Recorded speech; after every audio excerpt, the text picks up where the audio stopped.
ఆ గుండాలను ఇంతవరకు అరెస్ట్ చేయలేదు. నిన్నేం జరిగింది? కౌశిక్ రెడ్డి గారింటి మీద రాళ్ల దాడి చేసినటువంటి వాళ్ళకేమో రాచమర్యాదలు. పోలీస్ స్టేషన్లో వాళ్ళకి మంచిగా బిర్యానీలు తినిపించి, సమోసాలు తినిపించి, ఛాయలు దాయిపించి, ఎస్కాట్ ఇచ్చి గాంధీ గారిని ఇంటి దగ్గర దించొస్తుంది.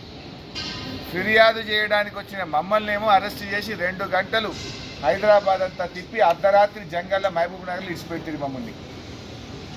అసలు లా అండ్ ఆర్డర్ పోలీసులు వ్యవహరించే తీరు ఇదేనా నేను అడుగుతా ఉన్నా. అసలు రాష్ట్రంలో లా అండ్ ఆర్డర్ ఉందా అని అడుగుతా ఉన్నా. గతంలో బీఆర్ఎస్ ఎమ్మెల్యేలు మేము నల్గొండకు వెళ్తే డైరెక్ట్గా మా బస్సు మీద కేటీఆర్ గారు మొత్తం 20 మంది ఎమ్మెల్యేలు ఉన్న మా బస్సుల మీద కోడిగుడ్లతో రాళ్లతో దాడి చేశారు. ఖమ్మం పోతే ఎమ్మెల్యేల మీద బీఆర్ఎస్ ఎమ్మెల్యేల మీద దాడి చేశారు. సిద్దిపేటలో నా క్యాంపు కార్యాలయం మీద దాడి చేశారు. కౌశిక్ రెడ్డి ఎమ్మెల్యే గారి ఇంటి మీద దాడి చేశారు. ఏ ఒక్క విషయంలోనైనా పోలీసు యాక్ట్ చేసిందా? ఎక్కడన్నా అరెస్టు జరిగినాయా? ఇవాళ ఏమైపోయిందంటే మీరే ఈ రకంగా రెచ్చగొడతా ఉన్నారు. ఇవాళ ముఖ్యమంత్రి గారు ఆయనే దీనికి మూల కారణం.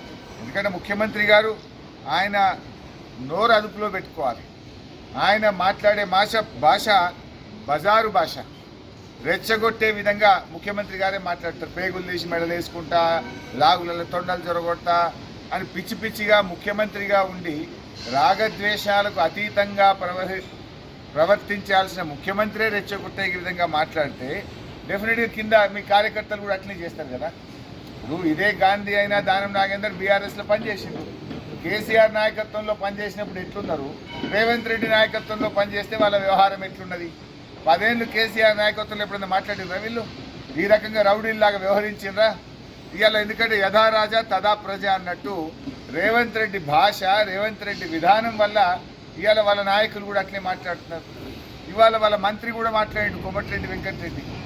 బీఆర్ఎస్ లెక్కన విమర్శిస్తున్నట్టే వాళ్ళని కొట్టండి అని రాజ్యాంగం మీద ప్రమాణం చేసిన మంత్రే రెచ్చగొడుతుంటే ఇంకా లా అండ్ ఆర్డర్ ఎక్కడున్నాయి?